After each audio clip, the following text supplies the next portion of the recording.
Kabutihan mo at sa kapangyarihan mo, Panginoon. Salamat sa kagandahan ng araw na ito na pinagkaloob niyo po sa amin. Salamat din, Panginoon, dahil muli mo kaming pinalalakas at yung pinagkatiwalaan mo kami ng buhay at hininga. Salamat, Panginoon, at sa aming pag samba ngayon sa aming daybreak, Panginoon. Ikaw ang patuloy na manguna. Pangunahan mo din po ang aming tagapagsalita, ang Ninang Olive, na ikaw po ang patuloy na magbigay sa kanya ng anointing, Panginoon. At kung paano niyo po siya pinagpala, gayon din kami, Panginoon, pagpapalain din sa mensaheng ito at patuloy naming mararanasan ang pagkilos ng banal na Espiritu. Salamat, Panginoon. Ihanda mo po ang aming mga puso at isipan sa oras na ito. Ito po ang aming panalangin sa pangalan ni Jesus. Amen. Amen. Amen. Thank you, mahal na inaanak. Pastor Jane, Deaconess Jane. Alam niyo po, yung kanta na inilagay ng Lord sa puso ko ay talaga pong makapagpapalakas ng ating mga kinatatayuan na pananampalataya sa lahat ng mga nangyayari ngayon sa buong mundo. Ano po, kasi alam natin kung ano nangyari sa Olympics. Ano po, kung paano nila minak ang Last Supper na napakahalaga sa buhay ng mananampalataya. Ganun din dito sa atin sa Pilipinas, bago hindi ko na matandaan kung anong buwan yun, baka buwan ng June, nagkaroon ho tayo ng Pride, pinayagan po nila sa Quezon City, yung lahat po ng LGBTQ+, nagkaroon ho sila ng malaking prosesyon na parang carnival na prosesyon, pinayagan din nila yon. Alam niyo po ba kung ano nangyari sa Paris? Nagkaroon ho ng isang matinding blackout na hindi nila kayang maintindihan. Yung talagang all over ang blackout na yon. Tapos dito sa atin, ano ho nangyari sa atin? Nakakalungkot, napakalami po ang nawalan ng kasangkapan. Di ko po alam yung report tungkol sa mga buhay, pero binaha po tayo, nalubog po muli ang Metro Manila at nagbigay ng malaking takot at nagbigay din ng napakalaking kapinsalaan.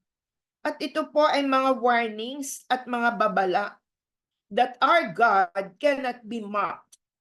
Still, He is God, and still He is in control and sovereign God.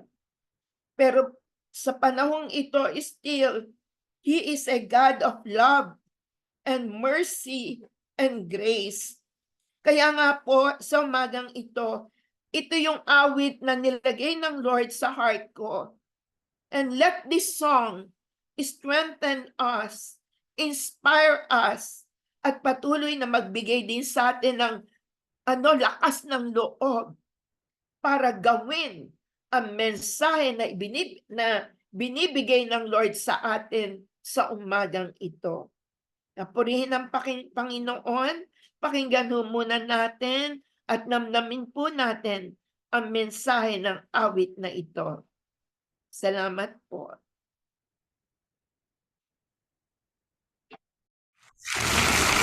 Has something to do sa calling po ni Ezekiel, the making of a prophet. Ano po? At next slide, please. When God called Ezekiel to be a prophet, he knew he was called. In 605 BC, Nebuchadnezzar became king of Babylon, and King Jehoiakim of Judah became his vassal or vassal. Paano po ba pag-pronounce nun? Vassal, vassal. Sister Finette? Narinig ba ako ni Sister? Nakamute po kayo. I'm not, hello po, Ninang. Hindi din Hello. po ako sure, Ninang. I think it's vassal. Okay. Became his vassal. However, thank you po, after 3 years, Jehoiakim switched his allegiance from Babylon to Egypt and became the vassal of the Pharaoh, ignoring the warnings of the prophet Jeremiah. In response, Nebuchadnezzar declared war on Judah, and in 597 BC conquered Jerusalem.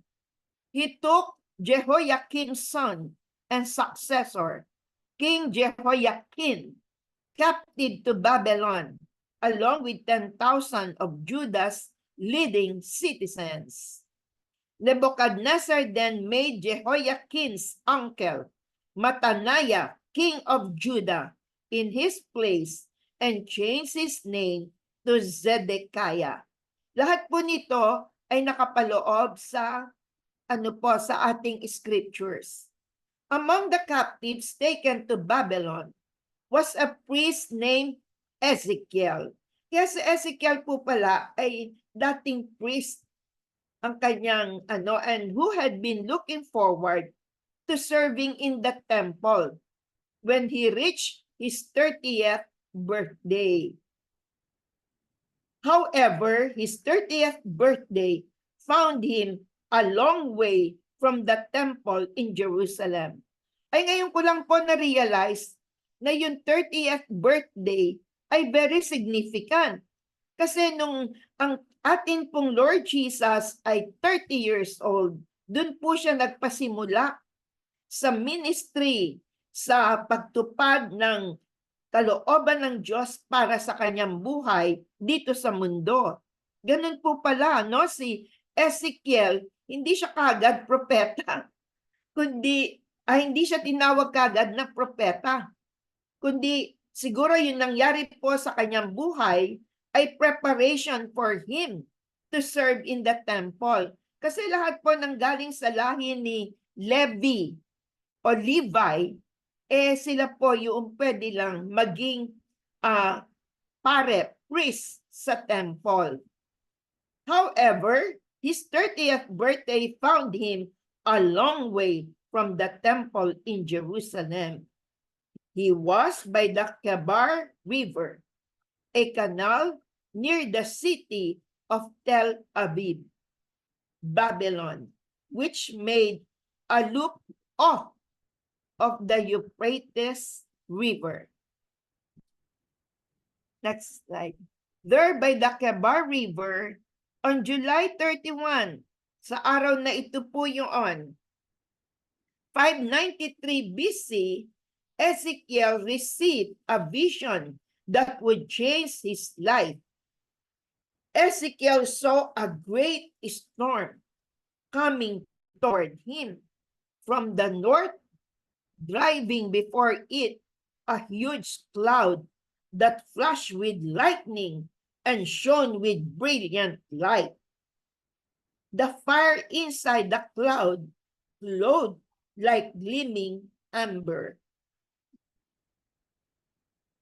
From the center of the cloud came 4 living beings that looked human, except that each had 4 faces and 2 pairs of wings. There was a surface spread out above them like the sky. Above this surface, over their heads, was what looked like a throne made of blue sapphire. And high above this throne was a figure whose appearance was like that of a man. From his waist up, he looked like gleaming amber. And all around him was a glowing halo, like a rainbow shining through the clouds. The Lord was appearing to Ezekiel in his glory. Ezekiel fell down, and the Lord said to him, "Stand up. I want to speak to you." As the Lord spoke, the Holy Spirit entered Ezekiel and enabled him to stand. Son of man, the Lord said, I am sending you to the nation of Israel, a nation that is rebelling against me. Dito po sa slide na ito, mapapansin natin na ang Panginoon nagpahayag ng kanyang buong kalwalhatian kay Ezekiel. At natatandaan ko po, nung ang Panginoon sabihin kay Moses, paghandain mo yung mga tao, paglinisin mo sila, at bukas, makikipag-usap ako sa kanila. Ginawa nga po yun nung panahon ni Moses, naghanda yung mga tao para makipagharap sa Panginoon. Pero lahat po sila natakot at ayaw na po nila. At ang sabi nila kay Moses, ikaw na lang.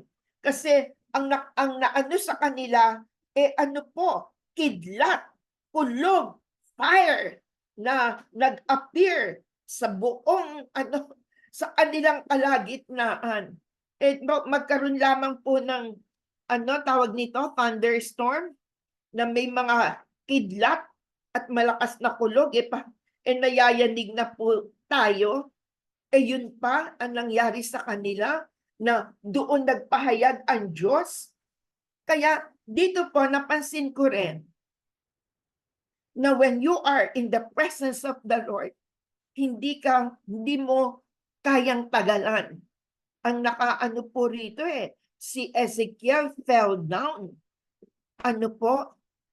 Bumagsak siya. Hindi po ba ganun din karanasan natin? At dito binanggit ang Holy Spirit.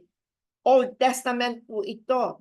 Pero maliwanag, ang sabi po rito, the Holy Spirit entered Ezekiel and enabled him to stand. At dito po na-realize kong muli, hindi ba through the Lord Jesus, prinamis niya ang Holy Spirit na ibibigay sa mga alagad, katiyakan na hindi niya sila iiwanan kailanman.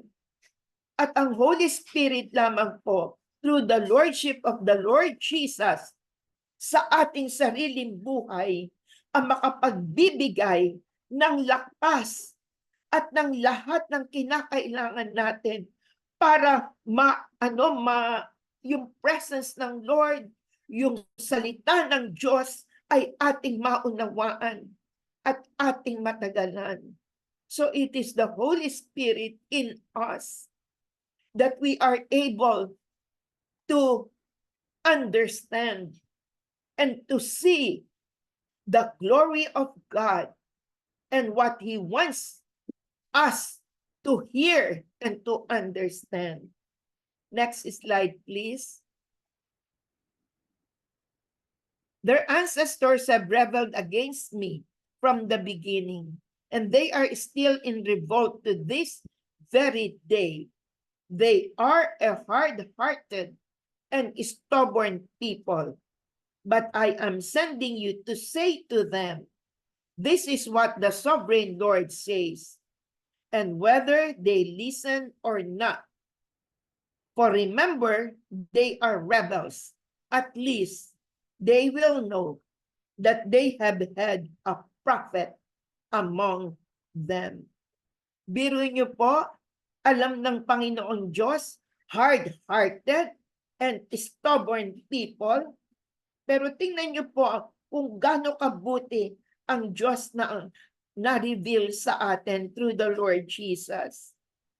Yung kanya pa rin pong pagnanais na ang mga tao ay marinig ang kanyang mensahe, ang kanyang tinig. Next slide, please. The Lord continued, I am sending you to the people of Israel, but they won't listen to you anymore than they listen to me. For the whole lot of them are hard-hearted and stubborn. But look, I have made you as hard and stubborn as they are. I have made you as hard as a rock So don't be afraid of them or fear their angry looks, even though they are such rebels. Ginawa niya po si Ezekiel, as strong, as hard, as a rock. So don't be afraid of them. Wala kang dapat katakutan. At na-realize ko po, dito sa New Testament, nung sabihin ng Peter, thou art the Christ, the Son of the living rock, at the living God. Sabi po ng Lord Jesus kay Peter, upon this rock. Ano po yung rock? Yun yung faith. Yun po yung pagtitiwala, pananampalataya natin sa Lord Jesus. Na dahil He is the rock, He is our faith. Kaya ang mananampalataya na totoong nagkaroon ng encounter sa living God through the Lord Jesus ay katulad ng isang bato na walang pwedeng makawasak nito. Kaya po pala hard as rock ang sinabi ng Lord, at lahat po ng sinasabi ngayon ng Panginoon kay Ezekiel ay sinasabi rin po ng Lord sa atin sa umagang ito. So there is nothing to fear. Kahit na nga po anong bad news, ano yung mga nangyayari ngayon, mismo sa loob ng church, still, we have the rock of our salvation.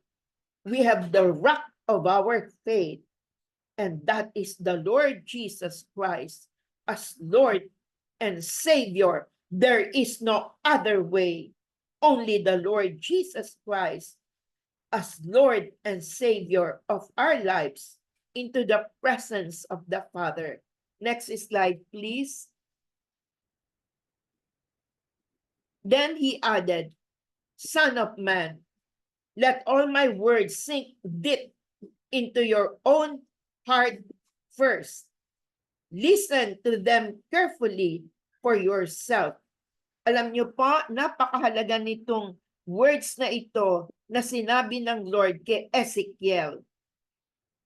Let all my words sink deep into your own heart first. Listen to them carefully for yourself. Kasi po, ang sinasabi nga po ng Lord Jesus, the world will only believe when you have love for one another. Ibig sabihin, yung salitang sinasabi natin, nasabi natin galing sa Panginoon, ay walang kahulugan, maliban na ang mga salitang ito ay nasa ating puso at talagang nilalakaran po natin. Kaya sabi ng Lord, una sa atin listen carefully for yourself. Ang atin pong movement, ang ano po to, itong ating prayer time, ito pong daybreak na walang katapusan.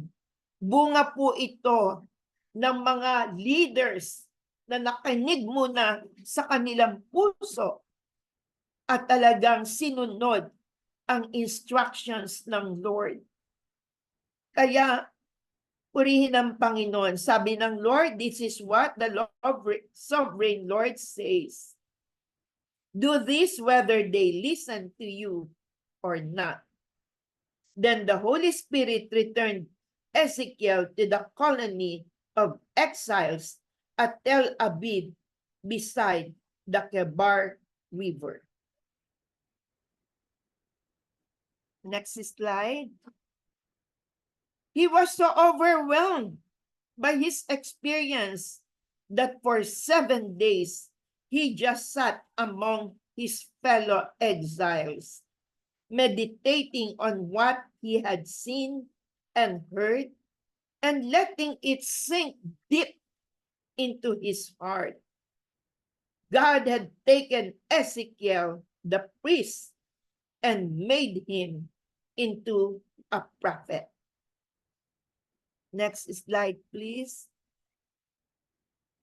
Mapapansin po natin na hindi kaagad umano si Ezekiel, nagpunta sa mga tao at sinabi niya na ganito, ganon, ganito. Ang sinabi ng Lord, ganito nakita ko. Ang sabi po dito sa katatapos na slide, ano muna yun? For 7 days. Kanya pong muni-muni at inilagay sa puso niya lahat ng kanyang nakita, narinig at naranasan. Ngayon ang tanong po sa atin, how do you feel when others reject spiritual truths you share with them?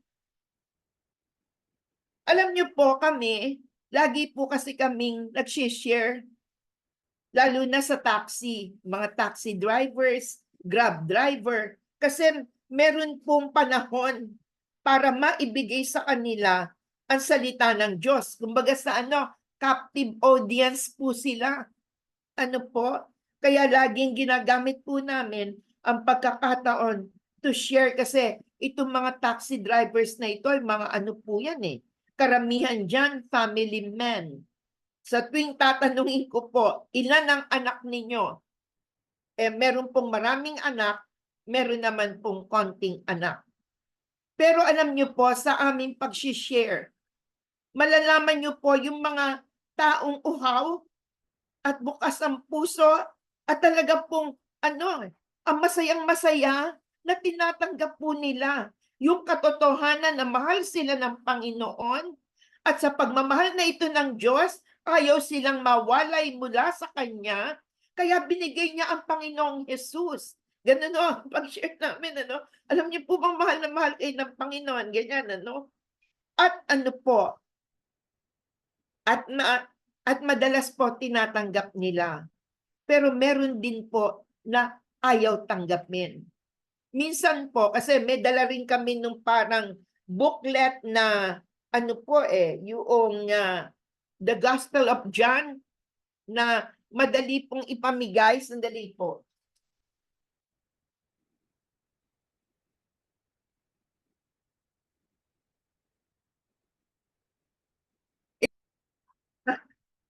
Nakita niyo po, ito pong ito ang nakalagay dito, ang magandang balita ayon kay Juan. Ito lamang po, po. Ito, lagi kaming meron. At ito po yung binibigay namin sa mga taxi driver na po. At madalas po na gusto po nila. Kasi kung minsan, nauubusan din kami nito. Meron po isa na nag-reject. Ngayon sabi niya, pasensya na po kayo. Sabi niya, hindi po ako naniniwala sa sinasabi ninyo.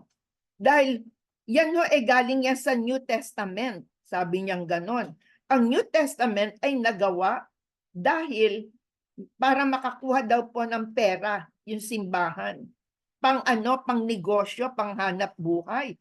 Nagulat po ako, Tapos sinabi niya, siya raw po ay saksi ni Jehovah's Witness. Wala daw po silang New Testament. Bagamat kilala nila ang Panginoong Jesus, ito daw po ay tao lang. Hindi siya Diyos.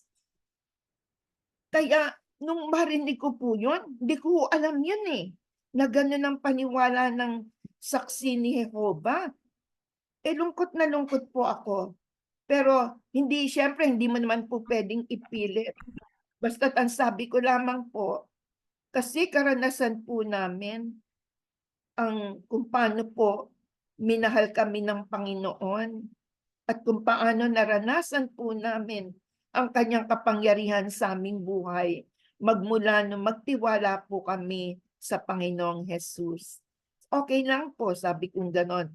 Pero pagbaba, sabi ko gano'n sa kanya, pagdating ng panahon na kailangan niyo po ng tunay na Diyos, huwag niyong kalimutan, Panginoong Jesus, na binabahagi po namin sa inyo. Pagkatapos binigyan ko po ng malaking tip. Alam niyo po, bumababa na ako, hindi siya masoler. Ang marami pa ho siyang para bang nag-e-excuse siya kung bakit hindi siya naniniwala sa sa Panginoong Jesus. But anyway, basta ang mahalaga, sabi ko, Lord, meron kayong panahon para sa kanya at magpadala po kayo ng tao who will share with him. Kaya talaga pong kailangan natin ng boldness. Minsan, sa pag-share po namin, ang sabi ng taxi driver, salamat po. Sinabi niyo yan sa akin kasi pagkatapos po kayong ihatid, magpapakamatay po ako. Sabi namin, bakit ka magpapakamatay? Umiiyak na po siya. Iniwanan po pala siya ng kanyang kabiyak ng gabing yon. Kinabukasan, may meeting po ako sa Kapatiran, kaya nag-taxi po kami pahatid sa Piparedes, sa Kapatiran. Sinabi niya po, sabi ko, ilan ang anak nyo?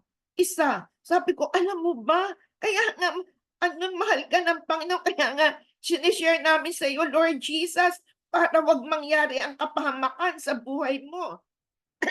Hindi mo ba alam na lalong walang hanggang katapusan na paghihirap ang mangyayari sa iyo? Mahal ka ng Diyos, may pag-asa sa Kanya. Basta magtiwala ka lang, ha? Sabihin mo ang panalangin ito. Nilido namin sa prayer. Pasalamat po siya ng pasalamat. Halos ayaw kaming, bababa na po kami. Kundi halos ayaw niya pong umalis dun sa lugar na aming binabaan. At ang sabi niya, pag-pray niyo po ako. Tingnan niyo po, kaya kailangan natin maging katulad ni Ezekiel.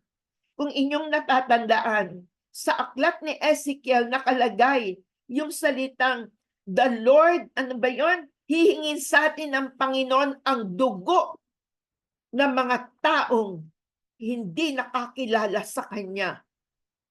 Pero pag atin namang na-share siya, ngayon ko kasi naalala yun, sa ang tawag sa atin ng Lord, yung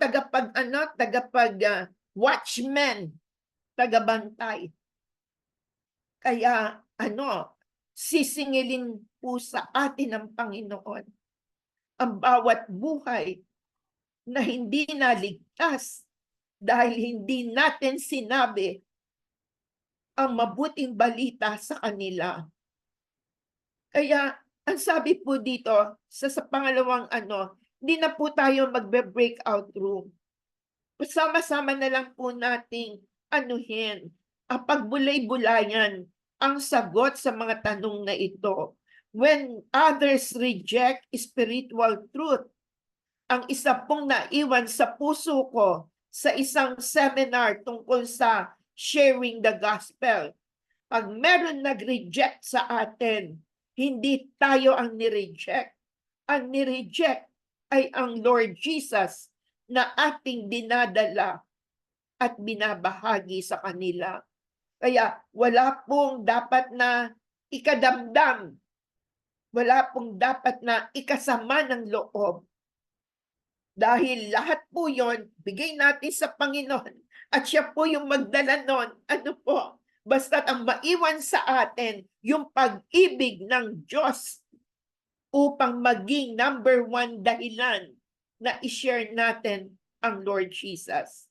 Pangalawa po, why do you think God told Ezekiel to give his message to the Israelites whether they listen to him or not? Kaya alam naman po ng Panginoon na talagang mga matitigas, stubborn, hard-headed na mga tao ang Israelita. Pero still, pinadala niya si Ezekiel to give his message. Ang nalagay po sa puso ko, God's word is power. And God and the living word is the Lord Jesus. At ang sabi nga po ni Peter sa Lord Jesus, nung marami nang umaalis mula sa kanya, ang sabi po ganito, to whom can we go? Kayo ba aalis din? Sabing gano'n ng Panginoon. Sumagot si Peter, to whom can we go? You have nasa iyo ang power at kapangyarihan. You have the life, you have the power. Kaya hindi pwedeng wala sa kana Peter na iwanan ng Panginoon.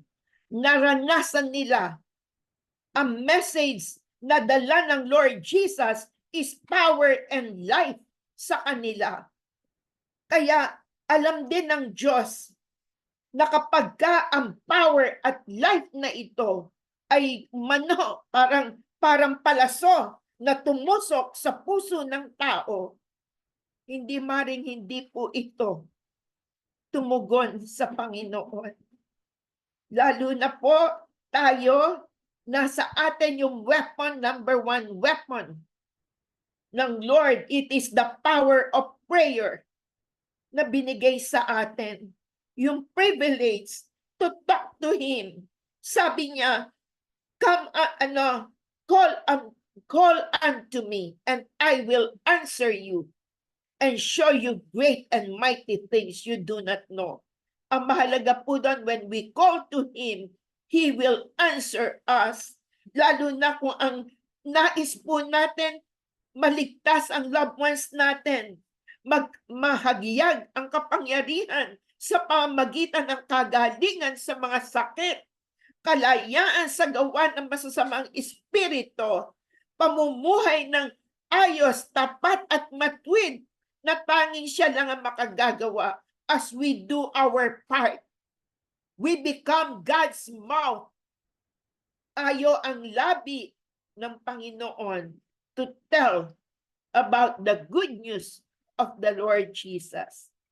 Tapos sabi dito sa pangatlo, what does that tell us about where the responsibility for results resides? Ayun, maliwanag na maliwanag. We just obey the Lord and the rest sa Panginoon na. Yung sagot, yung resulta, hindi na ho natin yung problema. At totoo, wala naman pong problema ang Panginoon Diyos. Nasa Panginoon Diyos na po yun. Para kung minsan, ba't ang tagal ng sagot?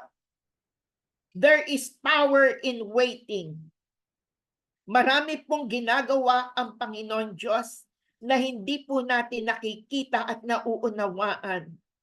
Pero God is always answering. God is always doing something. Sabi nga po ni Sister Finette, declaring God's supernatural healing.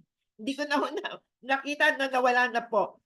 Kung sino man po yung may prayer request, hindi ko rin po kasi nabasa yon. God is always demonstrating His supernatural powers sa bawat pangangailangan na dumarating sa ating buhay.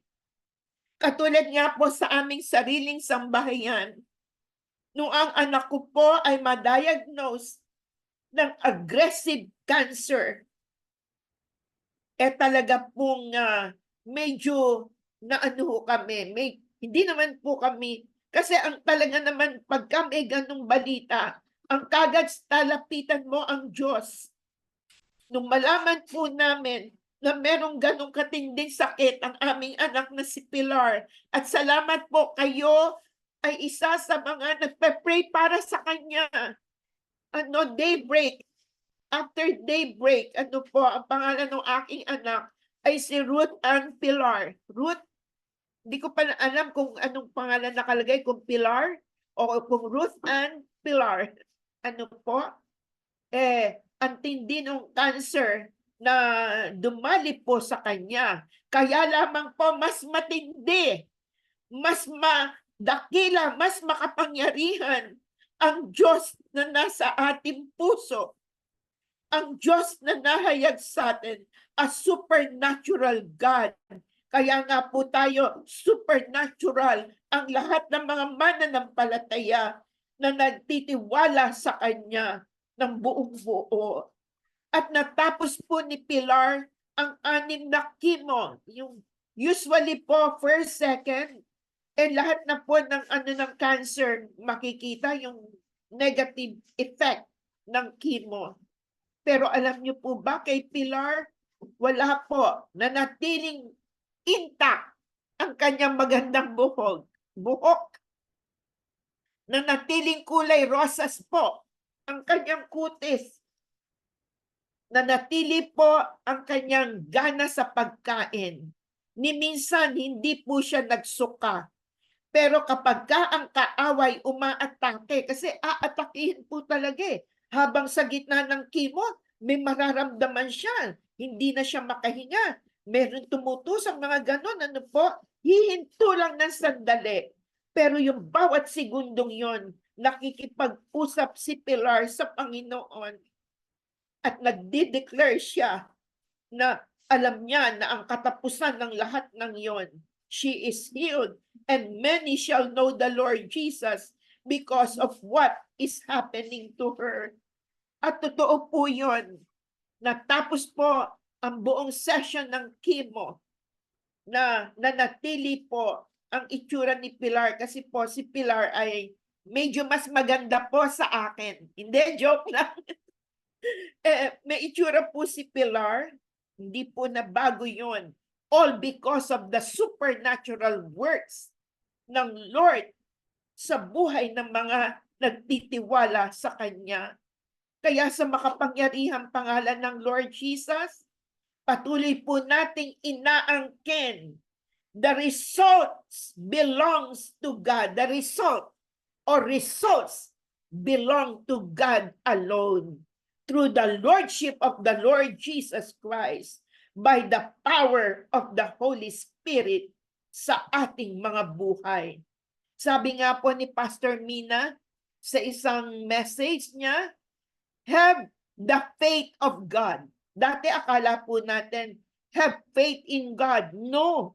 Sa mga mananampalataya, kung ano yung pananampalataya ng Diyos, yun po ang meron tayo nang tayo'y gawin niyang anak sa pamamagitan ng Lord Jesus. Anong klaseng faith meron ang God?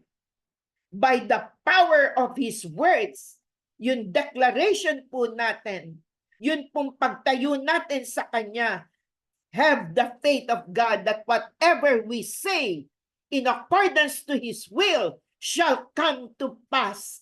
So if God is supernatural, then we are supernatural. Purihin po ang Panginoon. Next slide, please. Ito po yung salita ng Panginoon na iniiwan po sa atin ngayon. You must give them my messages, whether they listen or not. Nasa atin po ang life and death ng bawat buhay na ibinigay sa atin ng Panginoon. Kaya ito, loved ones, kaya ito po, kamag-anak, kaya ito, kapitbahay, kaibigan, taxi driver, meron po tayong responsibility to speak for Him. So God, like Ezekiel, is calling us to speak His message, which is power and life. And it is always accompanied by His provisions of wisdom, revelations, and strength that shall deliver people from all kinds of distractions, from two defeated enemies, yung sarili po natin, kagustuhan at kaisipan, at si Satanas. Wala na pong kapangyarihan.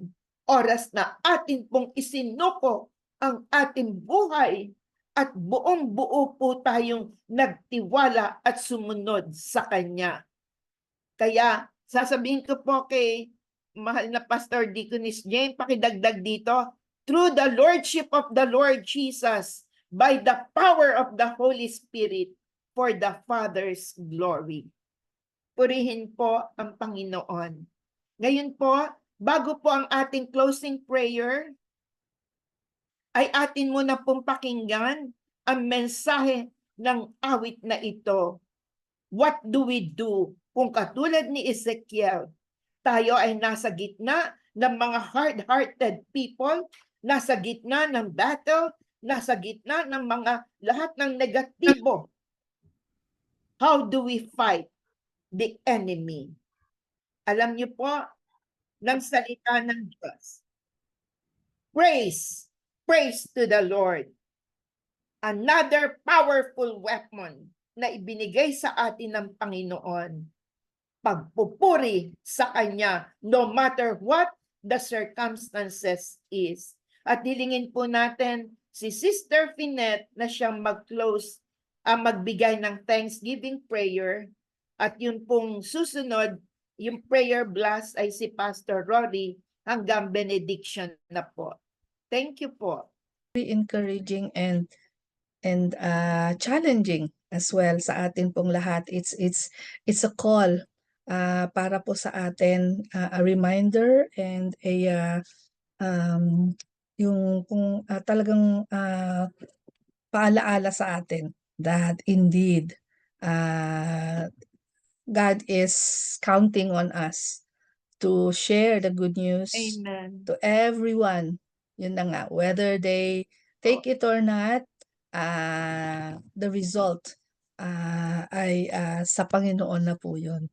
Amen. So, sige po, Thank you. tayo po ngayon ay lumagay sa spirit of prayer as we present to our God all our prayer petitions as our for our prayer blast, our prayer time, and believing in faith that God is not only a prayer or listening God, but also a prayer answering God. So according to His will and according to His perfect ways and time. Sige po, tayo pong lahat ay manalangin, mga kapatid. Hallelujah. Hallelujah. To you, our triune God, Father, Son, and Holy Spirit, we give you all the praise, glory, and honor. We stand in awe of you, O God, right now. Lord, talagang we are so full of your glory, of the spiritual food that you have given to us this morning, this day.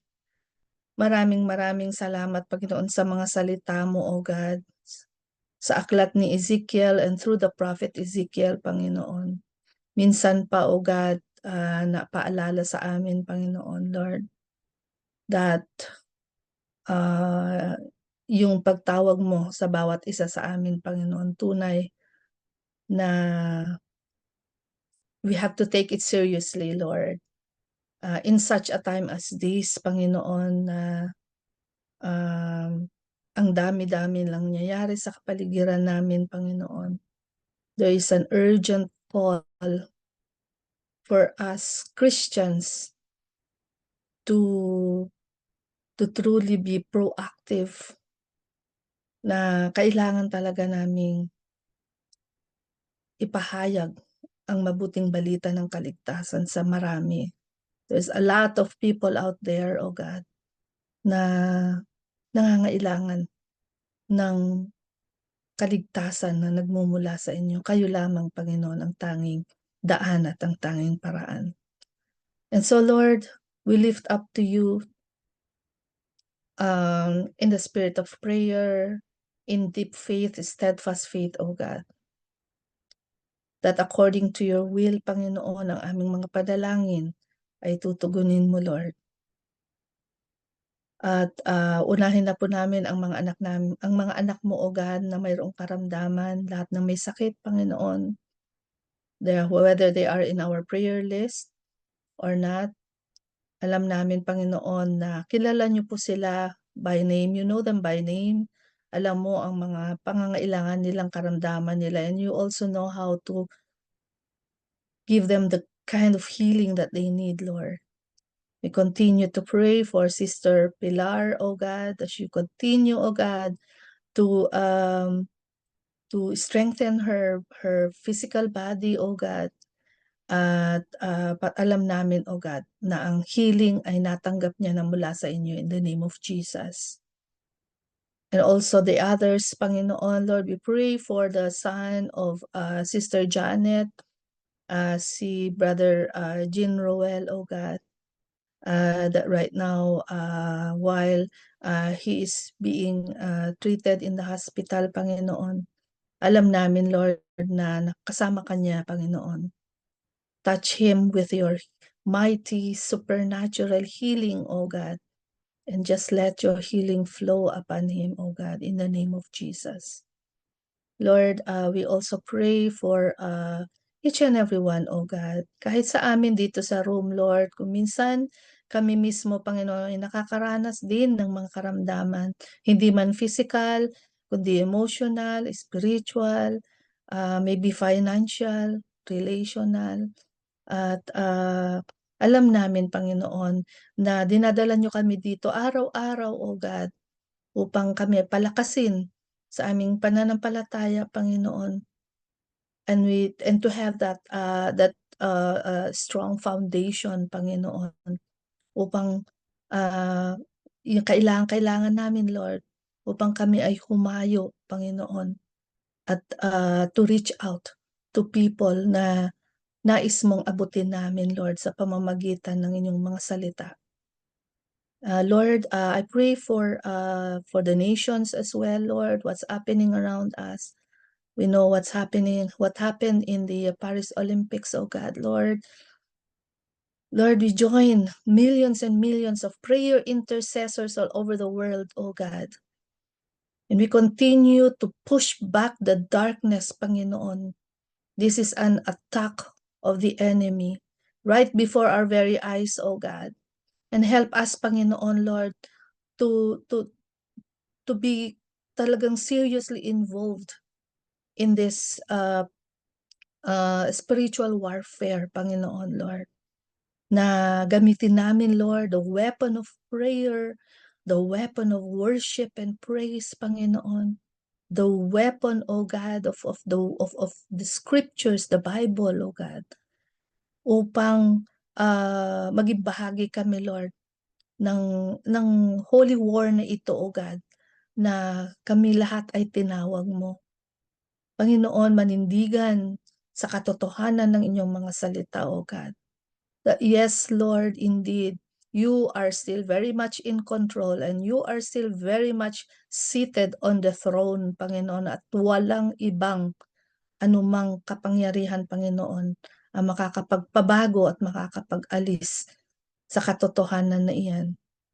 So Lord, maraming salamat din that we can also pray for the church, the body of Christ. Continue, Lord, to strengthen each one of us. Na kami, Panginoon, ay manatiling tapat, Lord, sa paglilingkod namin sa inyo. Just as how you remained faithful to us, Lord, from beginning to end. Lord, we pray for yung mga gawain ng iglesia, O God. Salamat sa mga natapos na. We know that you have shown your power, that people have encountered you in a very powerful way, Panginoon, sa pamamagitan ng mga gawain na ito. And we also pray for all the ministries of your church, O God, and all the missionaries, O God, who risk their lives to go out to the mission fields, Panginoon, for the sake, Panginoon, of reaching out to people, Lord, and bringing the good news of salvation to them. Lord, maraming salamat sa buhay ni Ninang Pastor Olive. You continue, O God, to use her mightily, Panginoon, to give her, Panginoon, itong desire ng heart niya, O God, to serve you, O God, to the best that she can. Sa every opportunity, O God, na ibinibukas niyo po sa kanya.